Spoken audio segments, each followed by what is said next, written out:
Mis padres me envían la factura por los años que viví en la casa luego de escapar por no querer pagar por mi hermana adorada. Pero mi abogado los demandaría gratis por ser unos mentecatos. Hace poco, finalmente tomé la decisión de mudarme del hogar familiar. Para muchos esto puede no significar gran cosa. Para mí, sin embargo, se sintió como un paso gigantesco hacia mi propia vida. Siempre había anhelado tener un espacio solo mío, un refugio donde mis decisiones fueran las únicas que importaran. Pero la noticia de mi partida no fue bien recibida en casa. De hecho, mis padres reaccionaron con una ira fría y silenciosa. Soy la hija mayor de un matrimonio que sigue junto. También tengo una hermana menor, el centro de su universo. Desde que era niña, mis padres me cargaron con responsabilidades que no me corresponden, especialmente en lo que respecta al cuidado de mi hermana. En muchos sentidos, mi rol era claro: actuar como una segunda madre. Tuve que intervenir en situaciones que ellos mismos debieron haber manejado. Esta pesada carga me acompañó desde muy joven. Por eso anhelaba con tanta fuerza un lugar que pudiera llamar mío. Ingenuamente también esperé que al irme me trataran con más respeto. Jamás imaginé lo equivocada que estaba. La realidad es que mis padres nunca valoraron nada de lo que hice por ellos. No importaba cuánto me esforzara o cuánta ayudara en casa. Siempre querían más de mí. Nunca era suficiente. A los 15 años mi vida ya parecía la de una adulta agotada. Mi madre me entregó la cocina y la limpieza sin consultarme, y ambos esperaban que atendiera sus necesidades como si fuera mi única obligación. Si alguna vez se me ocurría salir con amigos, me lo prohibí rotundamente. Usaban la culpa para que me quedara en casa, o directamente me quitaban el teléfono. Mi madre me recordaba constantemente mi deber como la hermana mayor. Según ella, cualquier actividad personal era una simple pérdida de tiempo. Mi único propósito era servir a la familia, como si no existiera un mundo afuera. En las raras ocasiones que lograba escapar, la libertad era una ilusión. Mis padres me enviaban mensajes de texto cada 15 minutos. Exigían saber la hora exacta de mi regreso. Además, insistían en que llevara a mi hermana conmigo a todas partes. Imagina la humillación de tener que arrastrar a tu hermana menor a una salida con tus amigos adolescentes. Era incómodo, frustrante y profundamente vergonzoso. Mi hermana creció observando esta dinámica tan desigual en nuestra familia. Ella jamás tuvo que cargar con tantas responsabilidades como yo. Si mi hermana no hacía algo bien, la culpa recaía sobre mí. Yo debía ocuparme de mis propias tareas y además supervisar las suyas. Si ella reprobaba un examen, era mi culpa por no haberla presionado lo suficiente. Esperaban que yo fuera una especie de hermana helicóptero, velando siempre por su bien. Pero esa no era mi tarea, como tampoco debió ser la de mis padres. Ella ya era bastante grande para entender que debía estudiar por su cuenta. Otro claro ejemplo de favoritismo aparecía en los quehaceres del hogar. Cuando se trataba de limpiar o cocinar, siempre gritaban mi nombre. Mi hermana, en cambio, rara vez levantaba un dedo para ayudar. Si intentaba quejarme, siempre encontraba una excusa perfecta para ella. Argumentaban que necesitaba estudiar porque había reprobado, aunque volviera a reprobar la semana siguiente. Alzar la voz solo me ganaba el título de quejosa. Mi hermana, por supuesto, se aprovechaba de este trato preferencial. Ella sabía perfectamente que era la favorita y exprimió esa ventaja al máximo. Se escapaba a fiestas por la noche con total impunidad. Yo ni siquiera podía soñar con hacer algo así sin enfrentar graves consecuencias. Lo peor era que, si mis padres la descubrían, no la responsabilizaba a ella. En cambio, el dedo acusador siempre terminaba apuntándome a mí. Me acusaban de meterle ideas en la cabeza, como si ella fuera incapaz de actuar por sí misma. Toda esta tensión construyó un muro enorme entre mi hermana y yo. En lugar de desarrollar un vínculo cercano, vivíamos en una pelea constante. Ella nunca me respetó, probablemente porque mis padres le enseñaron que yo no merecía respeto. Para ella, yo era solo un asistente personal a su disposición, no una hermana. Cuando llegó la hora de la universidad, supe que necesitaba irme lo más lejos posible. Creí que la distancia finalmente me daría la independencia que tanto anhelaba. Pero mi padre aplastó esa idea sin la menor piedad. Me amenazó directamente con cortarme todo el apoyo económico si elegía una universidad lejana. A los 18 años, yo no tenía nada. Sin ahorros y sin nadie que me ayudara, estaba completamente atrapada. Era aceptar sus condiciones o renunciar a mis estudios, una opción que no podía permitirme. Sé que quizás existían otras alternativas, pero en ese momento me sentía agotada. Después de años de abuso emocional y físico, solo quería soportar un poco más. Soñaba con el día en que mis estudios me dieran las herramientas para irme. Mientras otras chicas de mi edad decoraban sus cuartos con pósteres, yo solo pensaba en mi plan de escape. Mirando hacia atrás, la ingenuidad de esa época casi me duele físicamente. Creía honestamente que si seguía sus reglas, un día me verían de verdad.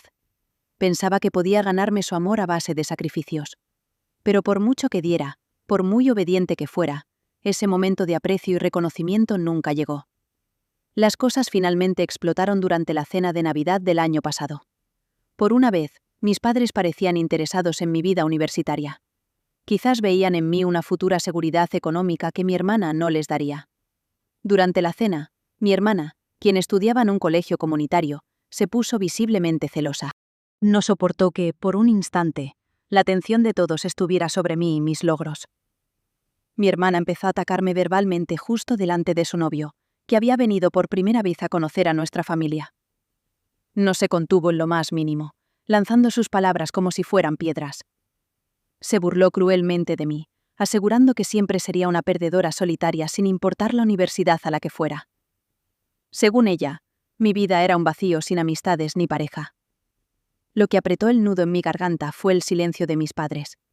Se quedaron inmóviles, presenciando cómo ella me hacía pedazos sin mover un solo músculo. A su lado, el novio se removía en su asiento, claramente incómodo, intentando calmarla con un gesto. Pero ella continuó, su voz cargada de asco al hablar de mi peso y de lo mucho que le repugnaba ser mi hermana. Me llamó nerd, una chica sin vida, en un intento por humillarme frente a todos. Le devolví el golpe con la misma fuerza, diciéndole que quizás yo era una nerd a sus ojos. Pero ella no tenía mucho más que un cerebro diminuto que mostrar. Quizás por eso necesitaba novios que le pagaran sus cosas, porque ella sola jamás podría ganar lo suficiente ni para comprar una aceituna. Su novio pareció contener una diminuta sonrisa en la comisura de sus labios. Hasta él podía ver la arrogancia insoportable de su novia. Todos en esa mesa lo veían, excepto mi propia familia. Fue entonces cuando mi madre saltó, pero solo para defender a mi hermana. Me dijo que no tenía ningún derecho a hablarle de esa manera, con esa actitud pedante. Según ella, mi hermana se esforzaba en sus estudios y estar en pareja le hacía bien. Luego insinuó que yo solo volcaba mi frustración en la mesa porque no podía encontrar un chico. Por supuesto, ignoró por completo que mi hermana había iniciado el ataque sin provocación alguna. Pero la situación estaba a punto de empeorar mucho más. Mi madre, con mi padre asintiendo a su lado, declaró que era hora de que yo buscara un trabajo para ayudarlos. Ese dinero también serviría para mantener a mi hermana, como una especie de lección para mí. No pude más. La voz se me quebró al gritar. ¿Y yo qué? ¿Por qué a mí no me ayudan nunca? ¿Por qué no me dan dinero ustedes a mí también? Debo aclarar que ellos jamás me habían dado dinero para mis estudios. Solo firmaron mi préstamo estudiantil, pero el resto lo he pagado yo con trabajos esporádicos. Mi único foco siempre fue terminar la carrera cuanto antes, sin retrasarme con un empleo. Mi madre solo negó con la cabeza y me dijo que debería estar agradecida. Que enviar dinero a casa me enseñaría a respetar a la familia y a no ser codiciosa. Destrozada, me levanté de la mesa y me encerré en mi cuarto. Mientras cerraba la puerta, todavía podía oír sus gritos detrás de mí. Mi hermana me llamaba copo de nieve, una dramática, por haber reaccionado de esa forma. Esa desastrosa Navidad, sin embargo, me trajo un regalo inesperado. Tomé una decisión firme. Conseguiría un trabajo y me iría para siempre. Los días siguientes, mis padres no dejaron de presionar para que buscara un empleo. Para ganar tiempo les dije que ya estaba en ello mientras buscaba una solución real. En lugar de buscar trabajo fuera, fui a hablar con mi coordinador universitario. Le pregunté si podía ajustar mis cursos para poder trabajar a media jornada. Mi carrera es bastante demandante, por lo que necesitaba hacer algunos cambios en mi horario. Mi coordinador, un hombre sabio, me preguntó por qué el cambio repentino. Había visto a muchos estudiantes abandonar poco a poco la universidad al empezar a trabajar. No tuve más remedio que contarle toda la verdad. Y entonces ocurrió el milagro navideño, aunque ya estábamos en enero. Mi coordinador me consiguió un puesto como asistente dentro de la misma universidad. Por estar en mi último año y tener un buen promedio, podría ayudar a un profesor. El puesto incluía un sueldo y, lo mejor de todo, una habitación en los dormitorios del campus. Básicamente dormiría en mi lugar de trabajo. Me estaba explicando otros beneficios, como el acceso a la cafetería, pero mi decisión ya estaba tomada. Acepto. Le dije sin dudarlo un solo segundo. Ahora, 6 meses después, las piezas por fin están encajando en su lugar. Tuve que esperar el inicio del nuevo semestre para comenzar como ayudante, pero ya estoy instalada. La otra buena noticia es que me graduaré a fin de año, tal como lo había planeado. Durante todo este tiempo, les mentí a mis padres. Les dije que la búsqueda de empleo era difícil, que nadie me llamaba. Sé que mentir está mal, pero hacerlo con ellos se sentía extrañamente bien. Intentaba pasar el menor tiempo posible en esa casa, usando la universidad como excusa para estudiar. Ellos creían que iba a entrevistas, mientras mi hermana ya tenía un novio nuevo. El anterior, por cierto, la dejó poco después de aquella noche. Aquel fue mi segundo milagro navideño. Yo solo volví a casa para dormir, llevándome mis cosas poco a poco. El día de la mudanza llegó sin que se dieran cuenta. Fue tan simple como tomar mi almohada, sin la cual no puedo dormir, y caminar hacia la puerta. Esa mañana les anuncié mi partida con una calma que no sabía que poseía. Bueno, me voy a vivir a otro lado. Apenas lo dije, sus rostros cambiaron por completo. Mi madre y mi padre empezaron a insistir en que irme era una pésima idea. De repente, querían que me quedara en casa para cuidarlos cuando envejecieran, como si fuera mi deber. No pude evitar sonreír, una sonrisa genuina de felicidad. Les dije que esa preocupación no ocuparía ni un segundo de mi tiempo. Si de verdad necesitan a alguien, quizá podrían pedírselo a mi hermana. Les señalé. De esa manera, ella tendría la oportunidad de devolverles el favor por todo lo que habían hecho por ella. Mi padre discutió, diciendo que mi hermana no era lo suficientemente responsable para esa tarea. Insistió en que en las familias siempre se espera que la hija mayor asume esa carga. Es decir, yo. He renunciado a ese cargo. Le respondí con una calma glacial. Decidí que ya no soy parte de esta familia, así que toda la responsabilidad ahora es de ella. Mis padres insistieron en que uno no puede simplemente renunciar a ser hijo. Me dijeron que esperaban mucho más de mí, que los estaba decepcionando. Les dejé muy claro que sus expectativas ya no me importaban en lo absoluto. No necesitaba su aprobación para dejar de considerarme su hija. Desde esa conversación, sus acusaciones no han cesado. Me llaman por teléfono para culparme de todo, diciendo que los apuñale por la espalda. Me acusan de abandonarlos en su vejez, como si reclamar mi independencia fuera una traición imperdonable. No puedo negar que sus palabras duelen, pero la sensación se desvanece rápido. Cuando llegué a mi nuevo dormitorio, ya los había bloqueado de mi vida y de mi teléfono. Ahora mi única preocupación es hacer bien mi trabajo y terminar mis estudios. Quizás abuse un poco de mis derechos en la cafetería del campus. Luego conseguiré un empleo bien pagado y tendré mi propio lugar. Supongo que haberles mentido estos meses podría hacerme ver como la mala de la historia. Para ser honesta, no me importa en lo más mínimo. Lo veo como una pequeña retribución por todo el daño que me hicieron. Solo me pregunto cómo se las arreglarán en esa casa sin mi ayuda silenciosa. En cuanto a mi hermana, no sé cuál fue su reacción. Probablemente ninguna. Hace mucho que intentábamos evitarnos, o al menos, yo lo intentaba. Tampoco creo que mis padres pongan a trabajar a mi hermana en la casa. Esas manos delicadas que nunca hicieron un esfuerzo, más que complacer a algún chico, no deben saber lo que es fregar el suelo. En cuanto a mis padres, no supe más de ellos durante un tiempo. Mi última memoria eran los mensajes que llegaron antes de que los bloqueara. Me decían que diera la vuelta, que me arrepentiría de mi decisión. Aseguraban que todavía estaba a tiempo de regresar a casa. Pero yo ya no tenía casa allí. Iba en un Uber con mi almohada bajo el brazo y el teléfono en la mano. Cada mensaje era una nueva oportunidad para presionar el botón de bloquear. Una sonrisa genuina, una que nadie me había visto antes, se dibujaba en mi rostro. Si me conocieras, sabrías que sonreír así no era parte de mi repertorio. Mi vida durante las siguientes 3 semanas fue simplemente maravillosa. Bueno, casi perfecta, salvo por un pequeño detalle del que hablaré después. Me estaba ahorrando el tener que cocinar para todos. La comida de la cafetería no era gourmet, pero aprendí a elegir opciones saludables. Era un pequeño precio por mi recién encontrada libertad. Mi trabajo como asistente de profesor no estaba nada mal. Las horas eran pocas, pero me daban lo suficiente para mis gastos. El curso no era mi favorito, pero era la única vacante disponible. Solo serían 6 meses, o quizá 12 si no encontraba algo mejor. Cualquier cosa era mejor que vivir con mi familia. Se sentía como unas vacaciones en un paraíso lejano. Descubrí que ningún estudiante con aires de grandeza podía compararse con mi familia. Vivir con ellos fue un entrenamiento militar para tratar con gente difícil. Pero las cosas buenas no podían durar para siempre. Eventualmente mis padres aparecieron. Vinieron hasta la universidad para una confrontación cara a cara. No sabían dónde vivía, porque mis amigos guardaron el secreto con lealtad. Acosaron a todos mis conocidos, pero nadie les dio una respuesta. Un amigo incluso les dijo que me había mudado a otro estado. Lástima que mis padres no cayeron en esa trampa tan evidente. Seguramente llamaron a la administración para confirmar que seguía matriculada. Pasaron toda la mañana recorriendo el campus, buscándome como si fuera una fugitiva.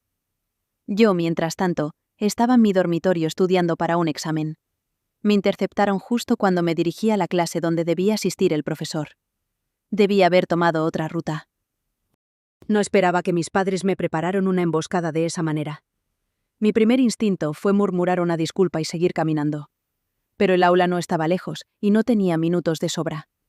No podía permitirme llegar tarde por evitarlos. Pensé que no se atreverían a entrar a la clase. Pero lo hicieron. Me siguieron hasta el frente del salón, ante la mirada de todos. Se les notaba nerviosos al ver tantas caras observándonos con curiosidad. El profesor titular los miraba con una expresión que parecía preguntar qué hacían allí. Él ya conocía toda mi historia. Cuando mis padres empezaron a pedirme que habláramos en privado, el profesor intervino. Podría decirse que usó su llegada para comenzar la clase. Les hacía preguntas directas y mis padres intentaban defender su postura. Fue un desastre absoluto para ellos. Sonaban tan arrogantes como siempre, pero el profesor los ridiculizaba con una lógica impecable. Finalmente, mi padre le dijo a mi madre que era mejor irse. Se fueron. Mientras se marchaban, todos los estudiantes giraron para verlos salir. Un silencio tenso llenó el aula, hasta que uno de los alumnos rompió el hielo. «Profesor», era responderles, no humillarlos. Dijo, y todos estallamos en risas. Sentí el calor subir por mi cuello, un poco avergonzada por la situación. Pero tanto los estudiantes como el profesor lo tomaron con humor. Me dieron el pésame por la familia que me había tocado. Creo que esa experiencia fue suficiente para mis padres. Después de eso, no volví a saber de ellos por un tiempo. No sé qué esperaban conseguir con esa conversación en público. Si liberas a un tigre que has tenido en cautiverio, no puedes esperar que vuelva a la jaula por su cuenta. Tendrás que pelear con él para que regrese. Y es muy probable que en el proceso pierdas un brazo. Han pasado solo 2 meses desde que me fui de casa. Y adivinen qué ha llegado a mi correo. Acabo de recibir una factura de mis padres por mis gastos de manutención. Cubrí todo desde que cumplí los 18 años. Sí, parece que mi trabajo en la casa no contaba como pago. El cuidado, la comida y el techo tenían un precio al parecer. Y ese precio viene detallado en un número absurdamente grande. Es casi gracioso, hasta que recuerdas que esta gente realmente espera que les pague. Me pregunto si mi hermana también habrá recibido una factura similar. Qué inocente soy a veces. Por si la factura no fuera suficiente, mi padre me envió un correo.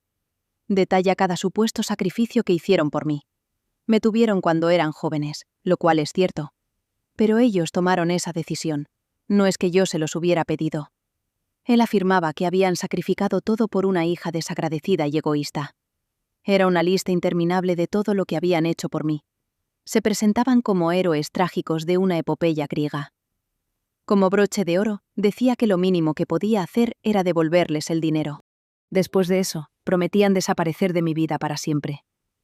Sé que a mi hermana jamás la tratarán de esta manera. A ella nunca le han exigido nada, nunca ha tenido que esforzarse. Pero por alguna razón, se espera que yo cargue con toda la responsabilidad. Ella siempre será la especial, la que no debe ser molestada con estas cosas. Mi primer plan fue puramente mezquino, enviarles un sobre con 1 centavo. Sin embargo, comenté la situación en la universidad.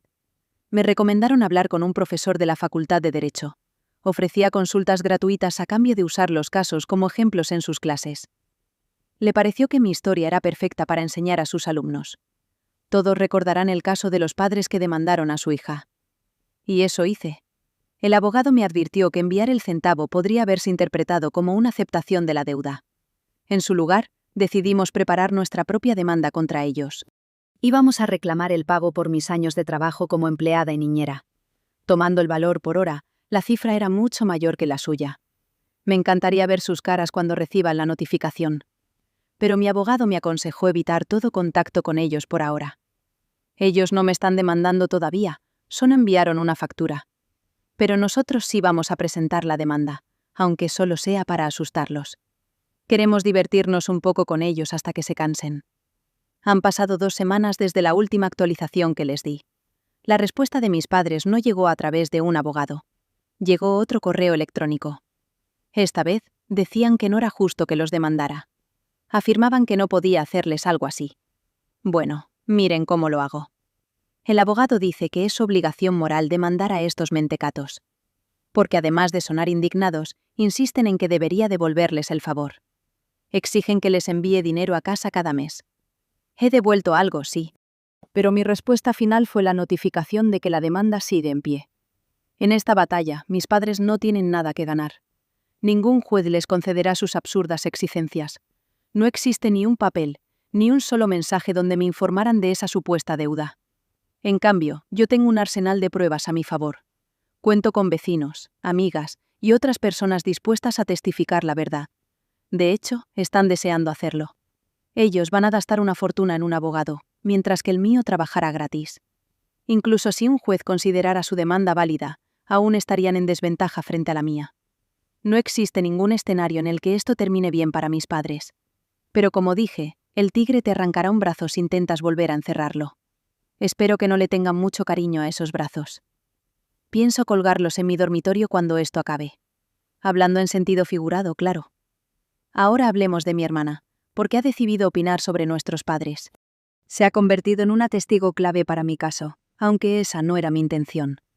Ella publicó en sus redes sociales que soy una persona celosa y rencorosa. ¿Cuál es mi supuesto crimen? ¿Resentir a mis padres por hacerme cuidar de la niña o por hacer tareas domésticas? Ella borró la publicación poco después, por supuesto. La gente empezó a recordarle que nadie la había visto mover un solo dedo en esa casa. Sin embargo, mi abogado no puede evitar sonreír, y lo llama el arma humeante. Qué irónico que la prueba definitiva haya llegado de la propia hija favorita. Y lo mejor de todo es que no lo hizo por ayudarme, sino por su propia y monumental estupidez. Quizás, la próxima vez, deberían elegir como favorita a alguien un poco más inteligente. Han pasado 2 meses desde la última vez que escribí, y desde entonces las cosas no han hecho más que empeorar. Sobre todo con la demanda. Mis padres siguen enviando correos, porque es el único medio en el que todavía no los he bloqueado. Mi abogado dice que es una trampa para moscas perfecta. Y ellos siguen cayendo una y otra vez, enviando cualquier tontería que se les pasa por la cabeza. Cada mensaje se convierte en una nueva prueba para nuestro caso. Lo que quieren ahora es que retire la demanda. Al parecer, si pierden el juicio, también podrían perder la casa. Al principio creí que era un truco para generar lástima, pero mi abogado lo confirmó. La hipoteca lleva varios meses sin pagarse. No he respondido una sola palabra. Cada silencio es una ventaja que no pienso cederles. Pero me muero de ganas de decirle a mi madre que le pregunte a mi hermana. Quizá uno de sus tantos novios podría pagar la hipoteca por ella. Después de todo, salir con chicos siempre les pareció una cualidad muy admirable. Ya sería hora de que le saquen algún provecho. Al menos mi hermana aprendió la lección. Ha permanecido en silencio. O quizá está demasiado ocupada lamentándose por perder ella también la casa. Una verdadera lástima, considerando lo mucho que estaba ayudando a nuestro caso. Era la mejor aliada que podíamos tener, sin siquiera saberlo. En cuanto a la demanda, seguimos abiertos a un acuerdo o a ir a juicio. Mi abogado dice que está listo para lo que sea. Asegura que ningún caso le ha generado tanta satisfacción como este. La estrategia más inteligente para mis padres es llegar a un acuerdo. Incluso si llegan a ganar, gastarán una fortuna solo en su defensa. Si tan solo ofrecieran un acuerdo, aunque fuera por unos pocos miles de dólares, lo aceptaríamos. Seamos sinceros, ninguna de las dos partes se hará rica con un juicio como este. Pero la presión económica para ellos será absolutamente devastadora. Creo que todavía siguen esperando que yo me rinda. Piensan que mi abogado me está dejando sin dinero. O que tarde o temprano terminaré agotándome. Podemos seguir así todo el tiempo que quieran. El cansancio no representa ningún problema para nosotros. Y lo más importante, ya terminé la universidad. Aún no tengo un trabajo fijo, pero me quedaré 6 meses más como ayudante de cátedra. Podré seguir utilizando la residencia universitaria y la cafetería hasta encontrar algo y poder mudarme. En cierto modo, ya hemos ganado esta batalla legal. No fue una suma enorme de dinero, considerando todo lo ocurrido, pero si alguna vez han visto caer un castillo de naipes, entonces ya saben exactamente lo que pasa. No se necesita mucho para que todo se venga abajo. Y eso es lo que les pasó a mis padres y a mi hermana. Una leve brisa, nuestra demanda, bastó para derribarlo todo por completo. Mis padres finalmente ofrecieron $5,000 para dejar el asunto atrás. Estábamos listos para aceptar y terminar con todo de una vez, pero mi abogado sonrió con malicia. ¿Sabes qué?, dijo. Vamos a divertirnos un poco más. Exigimos $5,200. Los 200 extras serían para cubrir sus honorarios simbólicos. La idea funcionó en varios niveles. Primero fue una pequeña recompensa para mi abogado, que se divirtió enormemente con el caso. Segundo, les demostré a mis padres lo insignificantes que nos parecían sus esfuerzos. Su propio abogado debió pagarles al menos $3,000. Y tercero, ese dinero pagaría nuestra cena de celebración. Al final, ellos aceptaron. Sabían que negarse les costaría todavía más dinero. Mi abogado extendió la mano mientras lo decía. 5,200 y cerramos el trato. Ellos, resignados, dijeron que sí. Y todo terminó. Mis padres no lograron salvar la casa. Ahora viven de alquiler en un sitio que desconozco. Solo sé que mi hermana no está con ellos. Alguien me lo contó hace poco. Podría usar esos $5,000 para vivir por mi cuenta hasta encontrar un empleo. Pero este trabajo de ayudante ha sido entretenido y bastante lucrativo. No descarto seguir una carrera como profesora, aunque sea en otra universidad. Por eso quiero aprovechar mi tiempo aquí. Lo que sí extrañaré es escribir estas actualizaciones. Fue la segunda mejor cosa que salió de todo esto. La primera, por supuesto, fue mi venganza. Pero no estoy llorando por la despedida. Solo es que algo se me metió en el ojo. Actualización. Aquí se reporta la persona más feliz del mundo para una pequeña noticia. He encontrado trabajo, aunque no como profesora. La verdad es que nunca tuve una preferencia demasiado marcada. El próximo mes me mudaré a mi propio apartamento. Y una pequeña actualización más. Mi hermana finalmente dejó la universidad. Sinceramente, no creo que eso vaya a cambiar demasiado su vida. Al parecer, su verdadera vocación era buscar novios. Porque lo que es estudiar, nunca la vi hacerlo.